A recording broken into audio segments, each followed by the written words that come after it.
नमस्कार प्यारे बच्चों। तो बच्चों आज हम क्या पढ़ने वाले हैं? आज हम पढ़ेंगे हमारा जो चैप्टर चल रहा है क्या, वैद्युत रसायन। ठीक है, तो वैद्युत रसायन में हमने कुछ बेसिक कॉन्सेप्ट्स तो समझ लिए और जान लिए। अब हम देखेंगे कि वैद्युत रसायन में हम क्या इंटरेस्टिंग टॉपिक जो है वो पढ़ने वाले हैं। ठीक है, सबसे पहले तो मैं आपको एक बार रिमाइंड कराना चाहती हूँ, एक रिकॉल, यानी कि आपको एक याद हो जाए कि हमने क्या देखा था कि वैद्युत रसायन किसे कहा जाता है, इसकी क्या परिभाषा हमने पढ़ी थी कि विज्ञान की वह शाखा जिसमें हम क्या पढ़ते हैं कि विद्युत ऊर्जा और रासायनिक ऊर्जा का आपस में रूपांतरण कैसे होता है, यानी उनके मध्य जो संबंध है उसको हम पढ़ते हैं या उसका अध्ययन करते हैं। ठीक है, यानी कि वह ब्रांच, वह शाखा जिसमें कि विद्युत ऊर्जा तथा रासायनिक ऊर्जा के आपस में रूपांतरण का अध्ययन किया जाता है, उसे हम क्या कहते हैं, वैद्युत रसायन। ठीक है, अब आज वैद्युत रसायन में हम क्या पढ़ने वाले हैं बच्चों? आज वैद्युत रसायन में हमारा जो इम्पोर्टेंट टॉपिक है वो है वैद्युत रासायनिक सेल। ठीक है, यानी कि आज हम जानेंगे वैद्युत रासायनिक सेल के बारे में। सेल जो है, यानी कि मैंने आपको बताया था कि विद्युत ऊर्जा को रासायनिक ऊर्जा में परिवर्तित करना है या रासायनिक ऊर्जा को विद्युत ऊर्जा में, तो उसके लिए कुछ डिवाइस, कुछ युक्ति तो होगी, है ना। वो युक्ति, वो डिवाइस क्या है? सेल है या बैटरी है। ठीक है, इसके द्वारा ही क्या होता है कि क्या किया जा रहा है, विद्युत ऊर्जा और रासायनिक ऊर्जा का आपस में रूपांतरण संभव है। तो यहाँ पर हमारे पास दो तरह के सेल है, वैद्युत रासायनिक सेल और वैद्युत अपघटनी सेल। ठीक है, वैद्युत रासायनिक सेल आज जो हम पढ़ेंगे वो हमारा आज का टॉपिक है, यानी आज हम जानेंगे वैद्युत रासायनिक सेल के बारे में। तो शुरुआत करते हैं हमारी एक बहुत ही इंटरेस्टिंग टॉपिक से। ठीक है बच्चों, चलिए। तो वैद्युत रासायनिक सेल में हम क्या पढ़ने वाले हैं? वैद्युत रासायनिक सेल में हम पढ़ने वाले हैं गैल्वेनी सेल। क्या पढ़ेंगे? गैल्वेनी सेल या वोल्टीय सेल भी कहते हैं। ठीक है, यानी कि वैद्युत रासायनिक सेल जो है वो क्या है, उसमें हम पढ़ेंगे गैल्वेनिक सेल, जिसे वोल्टीय सेल भी कहा जाता है। तो सबसे पहले तो देखते हैं कि इसकी परिभाषा, इसकी डेफिनेशन क्या है। ठीक है, चलिए। वह सेल जिनमें रासायनिक ऊर्जा का विद्युत ऊर्जा में रूपांतरण संभव है विद्युत रासायनिक सेल कहलाते हैं। यानी कि वह सेल जिसमें कि क्या हो रहा है, रासायनिक ऊर्जा का विद्युत ऊर्जा में। ठीक है, यानी कि यहाँ पर कौन सी ऊर्जा काम में ले जा रही है? हमारी रासायनिक। ठीक है, कौन सी काम आ रही है? रासायनिक।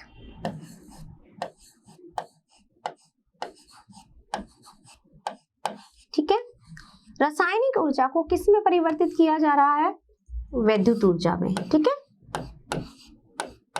वैद्युत ऊर्जा। अब देखो यहाँ पर रासायनिक ऊर्जा। अब इसका मतलब ये एक सेल हमने काम में लिया है जिसे हम कहते हैं गैल्वेनी सेल या वोल्टीय सेल। ये सेल काम कर रहा है रासायनिक ऊर्जा को विद्युत ऊर्जा में परिवर्तित करने का। इसका मतलब यहाँ पर कुछ रसायन है, कुछ क्या है, कुछ पदार्थ हैं, कुछ ऐसे रसायन हैं जिनसे क्या बन रही है, जिनसे विद्युत उत्पन्न हो रही है। ठीक है, अब ये कैसा प्रक्रम है? एक स्वतः प्रक्रम है। ठीक है, यानी कि यह जो अभिक्रिया होगी, इसमें यह अभिक्रिया एक स्वतः प्रवर्तित अभिक्रिया है, यानी स्पॉन्टेनियस रिएक्शन, अपने आप होने वाली रिएक्शन है। इसमें किसी से बाहर से कोई एनर्जी अप्लाई करने की जरूरत नहीं होती है। ठीक है, अब देखो इसमें हम गैल्वेनी सेल में आप लोग गैल्वेनी सेल में आप लोग डैनियल सेल के बारे में तो पहले भी पढ़ चुके हो, आप लोग समझते हो इसके बारे में, लेकिन आज हम इसको डिटेल में समझेंगे। ठीक है, अच्छे से जानेंगे क्या कि गैल्वेनी जो सेल होता है, वो गैल्वेनी सेल की सबसे पहले हम बात करेंगे उसकी संरचना की। किसकी बात करेंगे? संरचना की। ठीक है, और उसके बाद में हम इसकी क्या देखेंगे? उसके बाद में हम इसकी देखेंगे कार्य प्रणाली। ठीक है, यानी कि सबसे पहले तो हम देखेंगे कि इसकी स्ट्रक्चर कैसी है, किसकी? गैल्वेनी सेल की, जिसे हम क्या कहते हैं? वोल्टीय सेल भी कहते हैं या विद्युत रासायनिक सेल कहते हैं। इसका काम है रासायनिक ऊर्जा को विद्युत ऊर्जा में परिवर्तित करने का। ठीक है, तो सबसे पहले हम देखेंगे कि आखिर में गैल्वेनी सेल जो है, इसकी स्ट्रक्चर या इसकी संरचना कैसी है। ठीक है बच्चों, तो चलो शुरुआत करते हैं हम इसकी संरचना से किसकी संरचना? गैल्वेनी सेल की। चलिए, गैल्वेनी सेल की संरचना कैसे बनाई जाती है? देखो बच्चों, इसमें सबसे पहले ये दो कंटेनर या दो पात्र ले लिए, ठीक है। इस तरह से ये दो कंटेनर या दो पात्र इसमें लिए जाते हैं। इस पात्र में एक प्लेट लगाई जाती है या सकते हैं, ठीक है, इस तरह की, ठीक है। अब इस पात्र के अंदर ये जो हमने पात्र लिया है, इस पात्र के अंदर ये जो प्लेट हमने ली है, ये प्लेट किसकी है? देखो, ये जो प्लेट ली है ये है जिंक की। किसकी है? जिंक की, ठीक है। और ये जो कंटेनर है इसमें भरा हुआ है, इसके अंदर भरा हुआ है यहाँ पर जिंक SO4, ZnSO4। यानी कि हमने दो अलग अलग कंटेनर या दो पात्र लिए हैं, जिसके अंदर हमने क्या लगाई है? एक धातु की प्लेट लगाई है, ठीक है। ये धातु की प्लेट को उसी के ही विलयन में हमने डुबो दिया, ठीक है। कौन सा विलयन लिया? जिंक SO4, ZnSO4, ठीक है। दूसरी तरफ हमने क्या लिया? दूसरी तरफ हमने ली कॉपर की प्लेट। किसकी ली? कॉपर, ठीक है। अब इसको भी इसी के विलयन में डुबोया जाता है, जिसमें हमने क्या लिया? हमने यहाँ लिया है कॉपर सल्फेट, CuSO4, ठीक है। दूसरी बात, फिर हम क्या करेंगे? इसके बाद हम यहाँ पर एक लगाएंगे, यहाँ पर एक गैल्वेनोमीटर, ठीक है, या बल्ब भी लगा सकते हैं, ठीक है, गैल्वेनोमीटर, या फिर हम यहाँ पर एक इस तरह से ये एक बल्ब भी लगा सकते हैं, ठीक है। या तो बल्ब लगा दीजिए या फिर गैल्वेनोमीटर लगा दीजिए, ठीक है। अब देखो क्या होगा, एक बल्ब है, ठीक है बच्चों, ये एक बल्ब है, समझा ना, ये एक बल्ब है इस तरह से, ठीक है। चल, अब क्या हुआ? अब हमने यहाँ पर एक और इम्पोर्टेंट चीज लगाई है, क्या? एक U आकार की, उल्टे U आकार की एक नली भी इसमें लगाई जाती है, ठीक है। इस उल्टे U आकार की नली में भरा जाता है KCl। क्या भरा हुआ है? KCl, ठीक है। तो यह है हमारे पूरे गैल्वेनी सेल की एक संरचना या स्ट्रक्चर है। इसके यहाँ पर इस नदी के मुंह की तरफ यहाँ पे जेल लगाया जाता है, ठीक है, अगार अगार जेल। तो दो हमने कंटेनर लिए, दो अलग अलग पात्र लिए, एक पात्र में हमने जिंक की प्लेट लगाई, उसको उसी के विलयन में डुबोया, ठीक है। दूसरी तरफ हमने कॉपर की प्लेट या कॉपर की छड़ लगाई, उसको उसी के ही कॉपर सल्फेट विलयन में हमने डाल दिया, ठीक है। एक तरफ से हमने गैल्वेनोमीटर, जो कि रीडिंग बताता है जब विद्युत धारा बहती है, या फिर हम इसकी जगह बल्ब भी लगा सकते हैं, ठीक है। भाई विद्युत धारा बहेगी तो बल्ब जलने लगेगा, हमें पता चल जाएगा कि यहाँ पे विद्युत धारा बह रही है, ठीक है। अब देखो, ये तो बात हो गई इसकी संरचना की, यानी ये हमने क्या पढ़ा? ये हमने पढ़ी है इसकी, हमने समझ ली क्या? इसकी संरचना। ये इसकी संरचना हो गई, स्ट्रक्चर जो है वो इस तरह की है, ठीक है। अब इसमें क्या इंपॉर्टेंट वर्क है सबका, यानी कि सबका क्या काम है? जिंक का क्या काम है, KCl का क्या काम है, कॉपर क्या कर रहा है, ठीक है। और इसकी पूरी वर्किंग कैसे होगी वो देखेंगे, ठीक है। तो यहाँ तक तो बात आ गई समझ में आपको, इसकी स्ट्रक्चर या उसकी संरचना की, ठीक है। अब देखो होता क्या है, जिंक की जब हम बात करते हैं तो जिंक जो है बच्चों, जिंक क्या होता है? बहुत ज्यादा क्रियाशील है, ठीक है। जिंक किसकी तुलना में क्रियाशील होता है? जिंक क्रियाशील है बाकी सारे तत्वों से, अगर हम इसका मुकाबला करें या हम इसकी तुलना करें तो उसकी तुलना में यह बहुत ज्यादा क्रियाशील होता है। कैसे? देखो, अगर जिंक को यहाँ पर एक मान लीजिए हमने इस तरह से कोई कंटेनर लिया है, ठीक है, और यहाँ पर मैंने मान लीजिए कॉपर सल्फेट का मेरा विलयन है, ठीक है, और यहाँ मैंने एक छड़ जो है इसमें लगा दी है, ये इसमें मारा है जिंक, तो होगा क्या?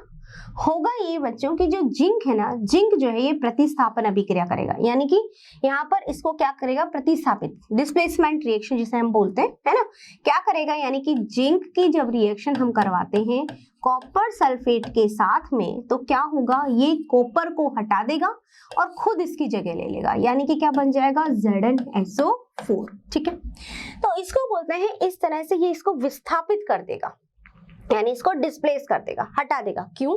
उसका रीजन ये है कि जिंक जो है वो बहुत ज्यादा क्या है, क्रियाशील है। ठीक है, अब देखो यहाँ पर जो जिंक है वो जिंक जीरो ऑक्सीडेशन स्टेट में है। ठीक है, अब जैसे ही ये कॉपर सल्फेट के साथ रिएक्ट करेगा, तब उस केस में जब इसको डिस्प्लेस कर देगा, विस्थापित कर देगा, तो इस पर +2 चार्ज आ जाएगा। समझ रहे हो? यानी कि जो जिंक है वो, जिंक की प्रवृत्ति क्या है, जिंक की प्रवृत्ति है इलेक्ट्रॉन देने की, है ना।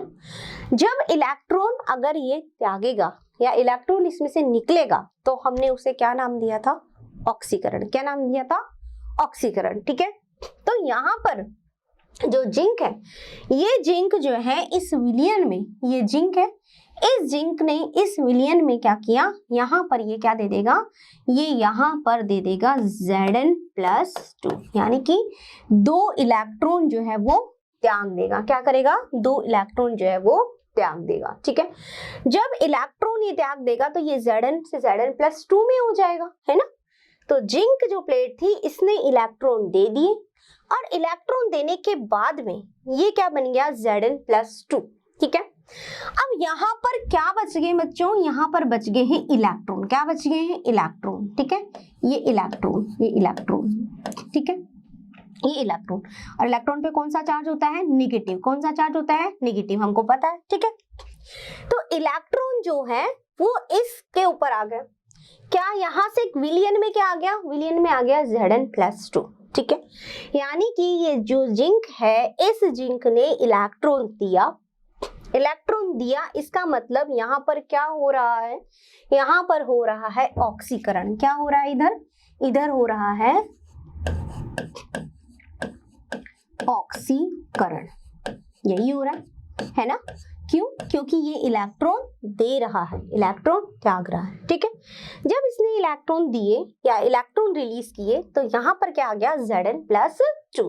ठीक है, अब ये इलेक्ट्रॉन यहाँ से मूव करेंगे, गति करेंगे। ठीक है, ठीक है, अब ये इलेक्ट्रॉन जो है वो गति करते हुए यहाँ इस तरफ आएंगे। ठीक है, अब यहाँ पर जो कॉपर है वो कॉपर+2 की स्टेट में है। ठीक है, अब ये कॉपर+2 इसके चारों तरफ घूमता रहता है। क्यों घूमता रहता है, क्योंकि भैया इसको चाहिए ये जो 2 इलेक्ट्रॉन इसने त्यागे थे, इसने दिए थे, उन 2 इलेक्ट्रॉनों को ये ग्रहण करना चाहता है। हर कोई अपने आप में स्टेबिलिटी गेन करना चाहता है, हमें पता है ना। तो अब ये क्या करेगा, ये इन इलेक्ट्रॉनों को ग्रहण करेगा। यहाँ पर जो जिंक ने इलेक्ट्रॉन दिए, ये इलेक्ट्रॉन यहाँ से गति करते हुए इधर आएंगे, और इन इलेक्ट्रॉनों को कौन ग्रहण करेगा, इन इलेक्ट्रॉनों को ग्रहण करेगा कॉपर+2, और कॉपर+2 इन इलेक्ट्रॉनों को ग्रहण करके किस में परिवर्तित हो जाएगा, ये परिवर्तित हो जाएगा कॉपर में, और इसके ऊपर यहाँ पर क्या जमा हो जाएगा, यहाँ जमा हो जाएगा कॉपर। ठीक है, यहाँ पर क्या जमा हो गया है, यहाँ पे जमा हो गया है कॉपर। तो इस तरह से क्या हुआ, यहाँ पे जब इलेक्ट्रॉन यहाँ से यहाँ जाएंगे, तब उस केस में यहाँ पर क्या होगा, विद्युत धारा का प्रवाह होगा, और विद्युत धारा का प्रवाह हमेशा कहाँ होता है, इलेक्ट्रॉनों के विपरीत दिशा में, यानी कि इलेक्ट्रॉन इस दिशा में जा रहे हैं। ठीक है, तो धारा किस दिशा में जाएगी, इस दिशा में। धारा का प्रवाह कहाँ होगा, इस दिशा में। ठीक है, तो यहाँ पर हम जब ऑक्सीकरण हो रहा है, तो ऑक्सीकरण में हमारा जो जिंक है, इस जिंक ने क्या किया, 2 इलेक्ट्रॉन रिलीज कर दिए, और किस में बदल गया, ये बदल गया हमारा Zn+2 में। ठीक है, अब दूसरी तरफ जब हम बात कर रहे हैं किसकी, कॉपर की, जो हमने प्लेट लगाई है, इस तरफ में क्या हुआ है। ठीक है, यहाँ पर यहाँ पर जो हो रहा है बच्चों, ये क्या हो रहा है, ये इलेक्ट्रॉन क्या कर रहा है, ग्रहण कर रहा है, इलेक्ट्रॉनों को क्या कर रहा है, ग्रहण कर रहा है। और जब इलेक्ट्रॉन ग्रहण करेगा, लेगा, भाई +2 है, इलेक्ट्रॉन लिए, कॉपर बन गया, ये इस पर पूरी तरह से डिपॉजिट हो गया, नहीं जमा होता जाता है। तो यहाँ पर क्या हो रहा है, जब ऑक्सीकरण इलेक्ट्रॉन का देना है तो हमें पता है कि इलेक्ट्रॉन ग्रहण करना क्या है, अपचयन। क्या है, अपचयन। तो यहाँ पर ये क्या कर रहा है बच्चों, यहाँ पे हो रहा है हमारा अपचयन। क्या हो रहा है, अपचयन। ठीक है, क्या हो रहा है, अपचयन। और अपचयन में क्या हो रहा है, अपचयन में हमारे यहाँ पर Cu+2 2 इलेक्ट्रॉन लेकर के और क्या बना रही है, कॉपर, Cu। ठीक है, तो इस तरह से यहाँ पर क्या अभिक्रिया हो रही है, यहाँ पर हो रहा है ऑक्सीकरण और वहां हो रहा है अपचयन। इलेक्ट्रॉन यहाँ से यहाँ मूव कर रहे हैं, उससे धारा प्रवाहित हो रही है। ठीक है, ये तो बात हो गई इसकी। अब दूसरी इंपॉर्टेंट बात क्या आती है इसमें, एक चीज और मैं आपको बताना चाहूंगी, ये जो अभिक्रिया है जहां ऑक्सीकरण होता है, इस छड़ को, इस प्लेट को यहाँ पर इसको नाम दिया गया, क्या, इसको नाम दिया गया है एनोड। क्या नाम दिया, एनोड, एनोड। ठीक है बच्चों, अब ठीक है, ये हो गया एनोड। अब ये जो अभिक्रिया है, जो अपचयन की अभिक्रिया हो रही है, ये अपचयन की अभिक्रिया जिस पे हो रही है, इसको क्या नाम दिया, कैथोड। क्या नाम दिया, कैथोड। ठीक है, ठीक है। और इस एनोड पर कौन सा चार्ज होगा बच्चों, इस एनोड पर हमेशा रहता है हमारा माइनस, नेगेटिव। क्या रहता है, नेगेटिव, नेगेटिव, माइनस। क्यों, क्योंकि इस पर क्या है, सारे इलेक्ट्रॉन, और इलेक्ट्रॉनों पर कौन सा चार्ज है, माइनस। तो यहाँ पर क्या हो गया, नेगेटिव चार्ज या माइनस चार्ज किस पर, एनोड पर। तो एनोड पर क्या होगा, ऑक्सीकरण होगा। ठीक है, और एनोड पर कौन सा चार्ज होगा, नेगेटिव चार्ज होगा। ठीक है, दूसरी बात, जब हम बात करते हैं कैथोड की, कैथोड पर क्या हो रहा है, अपचयन हो रहा है। कौन सा चार्ज होगा, पॉजिटिव, प्लस। क्यों, क्योंकि यहाँ पर सारे इसके आसपास में क्या है, इसके आसपास सारे Cu+2 है। क्यों, क्योंकि सब Cu+2 इस इंतजार में है कि यहाँ पर इनको इलेक्ट्रॉन मिलेंगे। ठीक है, तो इलेक्ट्रॉन लेने के चक्कर में ये सारे के सारे यहाँ व्यवस्थित रहते हैं। ठीक है, अब देखो, इलेक्ट्रॉन जैसे ही इनको मिल गया, ये क्या बन जाता है, कॉपर सॉलिड, यानी कि पूरी तरह से कॉपर इस पर जमा होता जाता है। अब होगा क्या, होगा ये कि इलेक्ट्रॉन यहाँ से जा रहे हैं यहाँ तक। ठीक है, तो ये जो प्लेट है ये तो होती जाएगी पतली, और यहाँ पर कॉपर की लेयर जमा होती जाएगी, तो ये हो जाएगी मोटी, थिक। ये तो पतली हो जाएगी और ये मोटी हो जाएगी परत। क्यों हो जाएगी, क्योंकि यहाँ पर कॉपर जमा हो रहा है, जबकि यहाँ पर जो है इलेक्ट्रॉन जाता जा रहा है। और Zn+2 किस में आ रहा है, विलियन में। ठीक है, जो ये विलियन है, विलियन में जो Zn+2 आ रहा है, तो ये विलियन जो होता है ये एक्वस कंडीशन में होता है। ठीक है, ठीक है। और जब हम बात करते हैं यहाँ पर कॉपर और जिंक की, ये हमारा सॉलिड स्टेट में। ठीक है बच्चों, अब देखो इसकी संरचना में हमने ये तो समझ लिया कि यहाँ से इलेक्ट्रॉन जा रहे हैं, विद्युत धारा प्रवाहित हो रही है, इलेक्ट्रॉन जो है वो कॉपर को मिल भी रहे हैं, मतलब यहाँ पर अभिक्रिया हो रही है। क्या हो रही है, अभिक्रिया, रासायनिक अभिक्रिया हो रही है। तभी तो क्या उत्पन्न हो रही है, धारा उत्पन्न हो रही है, विद्युत उत्पन्न हो रहा है। भाई रासायनिक ऊर्जा, यहाँ कुछ रसायन भरे हुए थे, उन रसायनों ने अभिक्रिया करी। क्या अभिक्रिया करी, वहां पर हुआ ऑक्सीकरण और अपचयन। ऑक्सीकरण में इलेक्ट्रॉन दिए, अपचयन में इलेक्ट्रॉन लिए। अब उस केस में जब इलेक्ट्रॉन जा रहे हैं तो धारा इधर प्रवाहित हो रही है। ठीक है, अब ये तो बात हुई इसकी स्ट्रक्चर की। अब एक इंपॉर्टेंट चीज रह गई, क्या, KCl का क्या वर्किंग है, KCl का क्या काम है, ये भी हमें पता होना चाहिए, बिल्कुल पता होना चाहिए। KCl जो है हमारा, ये है लवण सेतु। क्या है, ये है लवण सेतु, एक ब्रिज का काम कर रहा है, एक सेतु का काम कर रहा है। क्या काम करता है ये इस परिपथ को पूरा करने का काम करता है, पहली इंपॉर्टेंट चीज। ठीक है, दूसरी इंपॉर्टेंट चीज है, इन दोनों विलयनों को मिलने से रोकता है। ठीक है, अब देखो लवण सेतु का और इंपॉर्टेंट, सबसे अच्छा वर्क और बहुत ही अंडरस्टैंडिंग यानी समझने वाली बात है, क्या, ये काम क्या करता है KCl। देखो यहाँ पर जो है वो इलेक्ट्रॉन जो है वो जाते जा रहे हैं, यानी ये जिंक इलेक्ट्रॉन देता जा रहा है और इधर Zn+2 आते जा रहे हैं, ठीक है। अब एक टाइम ऐसा आएगा कि Zn+2 बहुत ज्यादा हो जाएंगे, ठीक है। मतलब यहाँ पर धनायन में क्या हो गई है, वृद्धि। क्या हो गई है, धनायन में इधर क्या हो रही है, वृद्धि हो रही है ना, क्योंकि ये क्या दे रहा है, ये दे रहा है Zn+2, ठीक है, ठीक है। और SO4 यहाँ पर इसकी तुलना में कम हो रहा है, ठीक है। अब यहाँ पे देखिए, यहाँ पर क्या हो रहा है, यहाँ पर Cu+2 इसके रोड के पास जाते जा रहे हैं, तो यहाँ पर धनायन जो है वो कम होता जा रहा है और अधिकता किसकी हो रही है, SO4। यानी SO4 तो यहाँ बढ़ रहा है और कॉपर जो है धनायन कम हो रहा है। क्यों, वो इसलिए कम हो रहा है कि सारे उधर जा रहे हैं, सब इलेक्ट्रॉन लेना चाहते हैं। तो क्या बच गया यहाँ पर हम कह रहे हैं धनायन में कमी हो रही है। क्या हो रही है, धनायन में कमी, धनायन में क्या हो रही है, कमी हो रही है, ठीक है। तो इस संरचना में आपने देखा कि इस तरह से जो धनायन है वो इकट्ठे होते जा रहे हैं और इधर धनायन जो है वो कम होते जा रहे हैं, यानी एक तरफ तो धनायन बढ़ रहे हैं, एक तरफ धनायन कम हो रहे हैं। अब ऐसी सिचुएशन आ जाएगी, क्या होगा कि जो धनायन है वो धनायन जब बहुत ज्यादा हो जाएंगे तो क्या करेंगे, एक दूसरे को प्रतिकर्षित करेंगे, है ना। यानी कि जब बहुत ज्यादा धनायन इसमें आ जाएंगे तो और धनायनों को वो आने से रोकेंगे, ठीक है।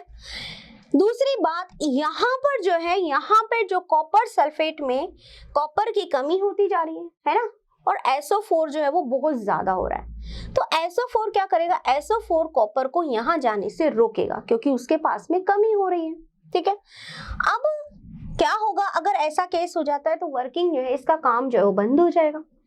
अब यहाँ पर KCl क्या काम करेगा बच्चों, जो ये धनायन बहुत ज्यादा हो रहा है, यानी कि इस पूरे परिपथ की विद्युत उदासीनता बनाए रखना बहुत जरूरी है, जिसके लिए क्या काम ले लिया है, KCl को लिया। हमेशा जब लवण सेतु बनाया जाता है तो जो लवण लिए जाते हैं, जो आयंस बना रहे हैं, ये समान आयन के लिए जाते हैं, ठीक है। अब KCl में K क्या करेगा, यहाँ पर सबसे पहले Cl- आयन इधर आ जाएगा, Cl- आयन यहाँ आ जाएगा इस Zn+2 से क्रिया करने के लिए, ठीक है। यानी कि ये Cl इस Zn से क्रिया करके और क्या बना लेगा, ZnCl2।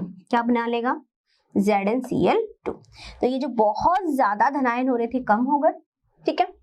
दूसरी तरफ में ये K है, ये K इस कॉपर से इधर रिएक्ट कर लेगा और क्या बना लेगा, ये बना लेगा K2SO4, सॉरी ये SO4 से रिएक्ट करेगा। यहाँ पर ये जो हमारी प्लेट है, एक मिनट, यहाँ पर क्या करेगा, यहाँ पर ये जो K है ये SO4 जो है इससे रिएक्ट कर लेगा, क्योंकि SO4 यहाँ पर ज्यादा हो रहा है ना, तो क्या बना लेगा, ये बना लेगा इसके साथ रिएक्ट करके इधर K2SO4 बना लेगा। क्या बना लेगा, K2SO4, यानी कि रिएक्ट करके क्या बना लेगा, K2SO4। तो इस तरह से यहाँ पर जो धनायन बहुत ज्यादा हो रहे थे बैलेंस हो गए, धनायन में वृद्धि हो रही थी ना, बहुत ज्यादा धनायन हो रहे थे, तो धनायन कहाँ चले गए, ZnCl2, यहाँ से रिएक्ट करके ZnCl2 फॉर्मेशन हो गया। दूसरी तरफ जो K प्लस थे वो SO4 के साथ लगा K2SO4 बना लिया। तो इस तरह से जो यहाँ पर बहुत ज्यादा धनायन हो रहे थे वहाँ SO4 में बहुत ज्यादा अधिकता हो रही थी, भाई इसकी संख्या बढ़ रही थी SO4 की, Cu+2 की कम हो रही थी, उसको बैलेंस कर दिया। यानी इसको पूरी तरह से विद्युत उदासीन बनाए रखने में किसकी महत्वपूर्ण भूमिका रही, हमारे यहाँ पर KCl। KCl ये उल्टे U आकार की नली में भरा जाता है, ये लवण सेतु है, यानी इस परिपथ को पूरा करने का काम करता है, ठीक है। भाई इसकी वर्किंग जो है वो चलती रहे, ठीक है बच्चों। तो ये सारी बातें थी हमारी गैल्वेनी सेल की। गैल्वेनी सेल में क्या हो रहा है, यहाँ पर हो रहा है ऑक्सीकरण और वहां पर हो रहा है अपचयन, ठीक है। ऑक्सीकरण और अपचयन, देखो इसको मैं और अच्छे से समझा देती हूँ, मैंने एक डायग्राम और रखा आपकी समझाने के लिए। देखिए यहाँ पे इसको आप और अच्छे से समझ सकते हैं, देख सकते हैं। देखो इलेक्ट्रॉनों का प्रवाह हो रहा है तो धारा इस दिशा में बह रही है, ये यहाँ पे क्या लगा दिया, लवण सेतु। लवण सेतु में क्या रखा है, यहाँ पे हमने KCl रख लिया, ठीक है। यहाँ पे जिंक है, जिंक किसमें क्या हो रहा है, जिंक का यहाँ पर ऑक्सीकरण हो रहा है, यानी कि जिंक जो है वो 2 इलेक्ट्रॉन लूज करके यानी दे करके क्या बना रही है, यहाँ पे Zn+2, ठीक है। सेम कॉपर, कॉपर क्या कर रहा है, कॉपर पे यहाँ पे अपचयन हो रहा है, क्या हो रहा है, अपचयन, ठीक है। यहाँ क्या हो रहा है, ऑक्सीकरण, ठीक है, यहाँ हो रहा है ऑक्सीकरण, यहाँ क्या हो रहा है, अपचयन, ठीक है। ये लवण सेतु इस परिपथ को पूरा करने का काम कर रहा है, ठीक है। यहाँ पर देखो नेगेटिव कौन सा है, ये है हमारा एनोड, क्या है, एनोड, ठीक है। और ये क्या है, कैथोड, है ना, कैथोड, ठीक है बच्चों, ये है कैथोड। तो ये सारी हमारी क्या हुई, ये सारी हमारी संरचना हुई किसकी, गैल्वेनी सेल की। एक बार और मैं आपको अच्छे से समझा देती हूँ, बता देती हूँ, ताकि आपका कोई डाउट इसमें नहीं रहेगा, ठीक है। देखो हमने क्या लिया, यहाँ पर 2 कंटेनर लिए, ठीक है। दोनों कंटेनर, दोनों पात्र में क्या की, हमने 2 इलेक्ट्रोड, यानी कि कह सकते हैं इलेक्ट्रोड, या फिर हम 2 प्लेट यहाँ पे हमने लगाई है, एक जिंक की लगाई है और एक कॉपर की लगाई है, ठीक है। ये किसकी है, जिंक की, ये किसकी है, कॉपर की। इनमें इसी का ही विलयन हमने भरा, यानी कि इसमें हमने विलयन भरा ZnSO4, इसमें विलयन भरा हमने CuSO4, ये भर रखा है यहाँ पे। इसको साथ के साथ इसे मैं बताती हूँ तो आपको बिल्कुल अच्छे से ध्यान रहेगा। ये क्या है, ये है ZnSO4, ठीक है, यहाँ पे CuSO4, ठीक है।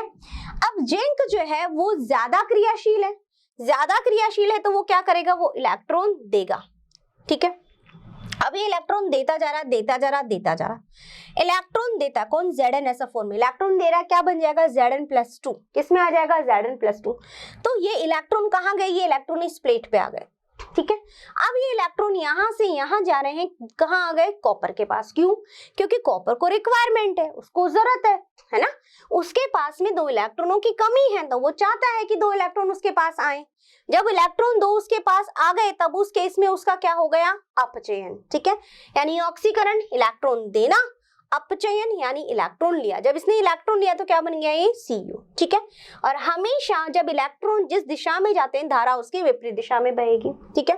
ये बल्ब जल जाएगा या रीडिंग आ जाएगी तो हमें पता चल जाएगा कि यहाँ पर धारा का प्रवाह हो रहा है, ठीक है। अब देखो यहाँ पे क्या लगाया है, यहाँ पर एक लवण सेतु लगाया है, ठीक है। ये रहा, ये लवण सेतु, इस तरह से KCl, ठीक है। अब इस KCl या लवण सेतु का काम क्या है, जब यहाँ पर धनायन बहुत ज्यादा अधिक हो जाएंगे तो क्या होगा कि और अधिक मात्रा में धनायन नहीं आ पाएंगे। क्यों, उसका रीजन ये कि वो इलेक्ट्रॉन फिर नहीं देगा, जब धनायन नहीं होंगे तो इलेक्ट्रॉन भी नहीं जाएंगे।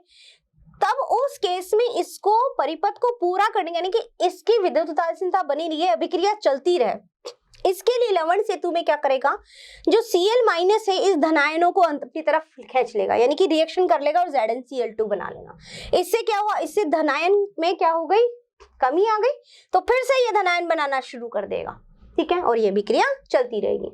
वही हम क्या पढ़ रहे हैं, हम यही तो पढ़ रहे हैं कि रासायनिक अभिक्रिया, रासायनिक ऊर्जा को विद्युत ऊर्जा में परिवर्तित कर रहे हैं, ठीक है। तो यहाँ पर कुछ अभिक्रिया हो रही है जिसकी वजह से ही ऐसा हो रहा है। अब वो अभिक्रिया हो क्या रही है, वो अभिक्रिया यहाँ पर हो रही है ऑक्सीकरण और अपचयन की अभिक्रिया, ठीक है। जब ऑक्सीकरण हुआ तो इलेक्ट्रॉन दिया और अपचयन में इलेक्ट्रॉन लिया। जब इलेक्ट्रॉन यहाँ से यहाँ तक गया तो विद्युत धारा प्रवाहित हुई, ठीक है। अब यहाँ पर जो है वो कॉपर जो है वो जमा होता जा रहा है और यहाँ से इलेक्ट्रॉन जाते जा रहे हैं, इसलिए यहाँ पर इलेक्ट्रॉन नेगेटिव चार्ज को नेगेटिव एनोड, ठीक है। और कॉपर जो है वो धनायन इसके चारों तरफ है, इस रॉड के चारों तरफ, जो ये चाहते हैं कि इलेक्ट्रॉन उसके पास आए, तो इसलिए इसको बोला जाएगा पॉजिटिव यानी कैथोड, ठीक है। अब यहाँ पर KCl ने इसको संतुलित कर दिया, यानी कि यहाँ पर और यहाँ पर दोनों तरफ जहाँ धनायन ज्यादा हो रहे थे और यहाँ ऋणायन SO4 अधिक हो रहा था, तो इसने SO4 से क्रिया करके K2SO4 बना लिया और इधर Zn से क्रिया करके ZnCl2 बना लिया, ठीक है। तो यहाँ पर इस तरह से ये पूरा का पूरा एक परिपथ कंप्लीट हो गया, ठीक है। अब ये यहाँ पर क्या हो रहा है, यहाँ पर जो ऑक्सीकरण अपचयन हो रहा है उसकी वजह से ही क्या हो रहा है, विद्युत धारा प्रवाहित हो रही है। यानी कि ये डिपेंड कर रहा है कि आपके पास में कितनी क्रियाशील धातु यहाँ पर उपस्थित है ना।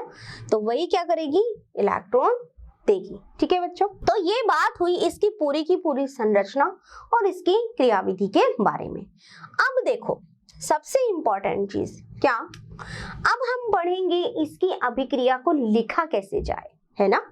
देखो ये हमने समझ लिया, लवण सेतु का काम भी हमने समझ लिया। अच्छा एक इंपॉर्टेंट चीज और कि हमने यहाँ पे अगार अगार जेल लगाया था, वो इसलिए लगाते हैं बच्चों ताकि ये जो KCl है इसको वो बांधे रखे। गाढ़ा होता है ये KCl को बांध के रखता है, जब इसकी जरूरत होती है तभी ये यहाँ पे आता है, ठीक है। तो ये वर्क होता है अगार अगार का जो हम इस यू अगार की नली में लगाते हैं, ठीक है। चलिए अब हम बात करते हैं क्या, अब हम बात करते हैं सबसे इंपॉर्टेंट चीज, यानी कि इस अभिक्रिया को हम कैसे लिखें या कैसे इसे प्रदर्शित करें, ठीक है। तो बात करते हैं सबसे पहले एनोड पर। इसको हम ऐसे लिखेंगे एनोड, ठीक है। सबसे पहले एनोड, तो एनोड पर हो रहा है मेरा ऑक्सीकरण, यानी कि जिंक 2 इलेक्ट्रॉन देकर के क्या बना रहा है Zn+2 इलेक्ट्रॉन। तो यह अभिक्रिया सेल के आधे भाग में हो रही है ना, तो इसको बोला जाएगा ऑक्सीकरण अर्ध अभिक्रिया, ठीक है। क्या बोलेंगे, ऑक्सीकरण अर्ध अभिक्रिया, ठीक है। दूसरी तरफ कैथोड में जब हम बात कर रहे हैं, कहां बात कर रहे हैं, कैथोड की, ठीक है। तो कैथोड पर मेरा क्या हो रहा है, अपचयन। कैसे लिखा मैंने, Cu2+ मेरे किस इंतजार में है कि 2 इलेक्ट्रॉन इसको मिले और ये क्या बना ले, यह बना ले कॉपर, ठीक है। ये कौन सी अभिक्रिया है, अपचयन। तो कौन सी, अपचयन अर्ध अभिक्रिया,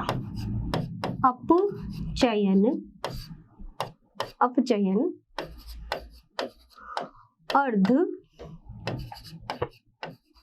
अभिक्रिया, ठीक है। ये हुई मेरी अपचयन अर्ध अभिक्रिया। तो अब संपूर्ण सेल की अभिक्रिया कैसे होगी, देखो 2 इलेक्ट्रॉन से 2 इलेक्ट्रॉन चले गए, ठीक है। क्या बच गया मेरे पास में, Zn+Cu2+ and then Zn2+Cu, ठीक है। तो यह मेरी हो गई संपूर्ण सेल अभिक्रिया। क्या हो गई, संपूर्ण सेल अभिक्रिया, ठीक है बच्चों। ये हो गई है मेरी संपूर्ण सेल अभिक्रिया, यानी कि एनोड पर मेरा क्या हो रहा है, ऑक्सीकरण, ठीक है। तो ऑक्सीकरण अर्ध अभिक्रिया आधे सेल में हो रही है, ठीक है। तो जिंक 2 इलेक्ट्रॉन देकर के क्या बना रहा है, Zn+2, ठीक है। दूसरी तरफ है अपचयन अर्ध अभिक्रिया, यानी कि कॉपर 2+ 2 इलेक्ट्रॉन लेकर के क्या बना रहा है, कॉपर आयन, ठीक है। अब देखो यहाँ पर जो जिंक मेरा है वो जिंक किसमें है, सॉलिड, ठीक है, ठोस अवस्था में। Cu+2 एक्वस विलयन में, Zn+2 एक्वस विलयन में और कॉपर सॉलिड में, ठीक है बच्चों। तो इस तरह से ये हो गई है मेरी संपूर्ण सेल अभिक्रिया। अब देखो इसमें ऑक्सीकरण अपचयन दोनों हैं, तो क्या बोलेंगे, उपोपचयन, ठीक है। अब एक इंपॉर्टेंट बात और, कई बार क्या होता है अभिक्रियाओं में, जैसे ये इलेक्ट्रॉन जो है वो बैलेंस नहीं होते, कहीं मान लो किसी ने एक ही इलेक्ट्रॉन निकाला हो, है ना, तब उस केस में क्या करेंगे, यानी किसी के पास 3 इलेक्ट्रॉन हो, ये बराबर ना हो, बराबर थे तो अब तो हमने कट कर दिया, नहीं होगा तो क्या करेंगे, तब उस केस में जैसे हम अभिक्रिया को बैलेंस करते हैं, कोई भी अभिक्रिया हम लिखते हैं तो हम बैलेंस करते हैं उसको, है ना, ठीक उसी तरह से यहाँ पर इलेक्ट्रॉनों की संख्या को भी हम बैलेंस करते हैं, ठीक है। यानी कि मान लो 1 होता है यहाँ पे तो उसको 2 से मल्टीप्लाई करते हैं पूरे को ही, ठीक है। तो इस तरह से हम क्या करेंगे, इस तरह से हम इसको बैलेंस करेंगे ताकि ये इलेक्ट्रॉन पूरी तरह से कट जाए, ठीक है, और हमारे पास क्या आ जाए, संपूर्ण सेल अभिक्रिया। तो ये बात हुई हमारी एनोड पर जो अभिक्रिया हो रही है उसकी, और कैथोड पर जो अभिक्रिया हो रही है उसकी, ठीक है। अब क्या जानेंगे और क्या समझेंगे हम, अब हमारा सबसे इंपॉर्टेंट चीज है वो क्या है, सेल निरूपण। ठीक है, यानी कि ये तो लिखा हमने कि सेल की अभिक्रिया को हम कैसे लिखें। ये सेल की अभिक्रिया को प्रदर्शित करने का तरीका है। इजीली आप इसे समझ सकते हो यहाँ पर कि जिंक जो था ये 0 स्टेट में था, यहाँ से +2 में गया, तो इसका क्या हो रहा है, यहाँ से यहाँ पर इसका ऑक्सीकरण हो रहा है। ठीक है, Cu+2 ने 2 इलेक्ट्रॉन लिए, यहाँ पर ये किस में आ गया, 0 में, तो इसका क्या हो रहा है, इसका हो रहा है अपचयन। ठीक है, तो यहाँ पर हम बता सकते हैं कि Zn+2 में जा रहा है। एक बार और आपको समझा देती हूँ, यानी इसका क्या हो रहा है, ऑक्सीकरण। ठीक है, और अगर हम बात करें किसकी, Cu+2, तो Cu+2 Cu में कन्वर्ट हो रहा है, यानी कि 2 से 0 में 2 इलेक्ट्रॉनों की कमी थी, इसने ले लिया, अब कोई इलेक्ट्रॉन नहीं बचा, यानी कि इसमें क्या हो रहा है, अपचयन। ठीक है, तो इसमें दोनों चीजें हो रही हैं, ऑक्सीकरण अपचयन, और यही कारण है कि विद्युत धारा इसमें प्रवाहित हो रही है, यानी कि रसायन किसे विद्युत ऊर्जा हमको मिल रही है। ठीक है बच्चों, तो ये सारी कहानी हुई हमारी गैल्वेनी सेल के संपूर्ण सेल अभिक्रिया की। ठीक है, अब हम बात करेंगे किसकी, अब हम बात करेंगे सेल निरूपण की, यानी सेल को कैसे निरूपित किया जाता है, सेल निरूपण कैसे होता है। सेल निरूपण के लिए सबसे पहले लिखते हैं हम एनोड। ठीक है, एनोड पर क्या लिखा, यहाँ पे एनोड है ना, क्या हो रहा है हमारा एनोड पर, एनोड पर हमारा जिंक +2 में परिवर्तित हो रहा है। ठीक है, यानी कि जिंक किस में परिवर्तित हो रहा है, जिंक +2 में। ठीक है, जिंक जो है ये कौन सी है अवस्था, इसकी सॉलिड अवस्था, और Zn+2 किस में है, एक्वा स्टेज में। ठीक है, दोनों को ही, जिंक को और कॉपर का जो हमने यहाँ पर बनाया है, मैंने अभी भी आपको जो डायग्राम दिखाया, उन दोनों को जोड़ने का काम कौन कर रहा है, लवण सेतु, जिसे प्रदर्शित किया जाता है इस तरह से। ये है हमारा लवण सेतु। ठीक है, ये लवण सेतु के बाद में वहां पे क्या बन रहा है, वहां पे बन रहा है हमारा Cu+2 किस में परिवर्तित हो रहा है, Cu में, है ना, यानी कि ये एक्वस एंड देन ये क्या हुआ, सॉलिड। ठीक है, तो ये किसको प्रदर्शित करता है, ये है लवण सेतु, यानी कि जैसे अभिक्रिया होती है वैसे के वैसे हम इसको लिख सकते हैं। कैसे, जैसे कि ऑक्सीकरण में हमने ये कहाँ पे हो रही है, ये हो रही है हमारा कैथोड। ठीक है, देखो यहाँ पे क्या हो रहा है, यहाँ पे मेरा जिंक जो है वो 2 इलेक्ट्रॉन त्याग करके दे करके किस में परिवर्तित हो रहा है, जिंक+2 में, है ना, ये अभिक्रिया यही थी एनोड पर। तो मैंने क्या लिखा, इसी तरह से जिंक किस में, Zn+2 में। ठीक है, दूसरी हम बात कर रहे हैं जब कैथोड की।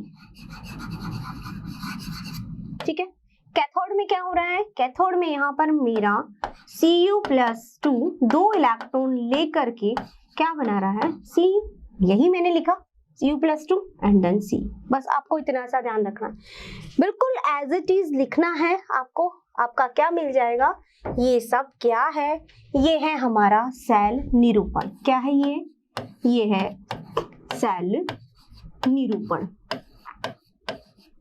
यानी कि किस तरह से सेल को प्रदर्शित किया जाए। तो ये है हमारा सेल निरूपण, एनोड की अभिक्रिया, उधर कैथोड की अभिक्रिया। ठीक है, एनोड की अभिक्रिया लिखी यहाँ पर, वहां कैथोड की लिखी, बिल्कुल एज इट इज। जिंक तो जिंक किस में कन्वर्ट हुआ, Zn+2 में, Cu+2 किस में हुआ हमारा, Cu में। ठीक है, तो इस तरह की हमारी ये जो है पूरा का पूरा, इसको बोलते हैं सेल का निरूपण। ठीक है बच्चों, तो ये बातें, ये कहानी हमारी हो गई आज खत्म, किसकी, गैल्वेनी सेल की। ठीक है बच्चों, तो ये सब चीजें हमारी थी गैल्वेनी सेल के बारे में। गैल्वेनी सेल वो सेल है, या वोल्टेज सेल है, या विद्युत रासायनिक सेल है, जिसका उदाहरण है डैनियल सेल। तो ये क्या काम करता है, ये काम करता है रासायनिक ऊर्जा को विद्युत ऊर्जा में परिवर्तित करने का। ठीक है, कैसे परिवर्तित किया वो मैंने आपको बताया अभी अभी, यहाँ पर क्या हो रहा है, ऑक्सीकरण अपचयन, इसीलिए मैंने आपको पहले समझाया था कि ऑक्सीकरण अपचयन क्या होता है। ठीक है, अब इससे आपको आराम से समझ में आ गया होगा कि हाँ मैम बिल्कुल सही है कि इसने ऑक्सीकरण दिया, इलेक्ट्रॉन दिया, दूसरे ने इलेक्ट्रॉन लिया, तो विद्युत धारा जो है वो उत्पन्न हुई, क्योंकि इलेक्ट्रॉनों का जहां प्रवाह होगा, जहां आवेश वाहक होंगे, आवेश वाहक कौन है, इलेक्ट्रॉन है ना, या मुक्त आयन है, तब उस केस में धारा प्रवाहित होगी और धारा हमेशा इलेक्ट्रॉनों के प्रवाह के विपरीत दिशा में जाएगी। ठीक है बच्चों, तो ये सारी बातें थी हमारी आज की इसकी वैद्युत रासायनिक सेल या गैल्वेनिक सेल की। मुझे आशा है आपने बहुत अच्छे से समझा होगा इसको और जाना होगा। तो बच्चों अच्छे से पढ़िए और एंजॉय कीजिए। ठीक है बच्चों, थैंक यू एवरीवन, धन्यवाद। आशा करता हूं हमारे टॉप एजुकेटर का यह लेक्चर आपको पसंद आया होगा।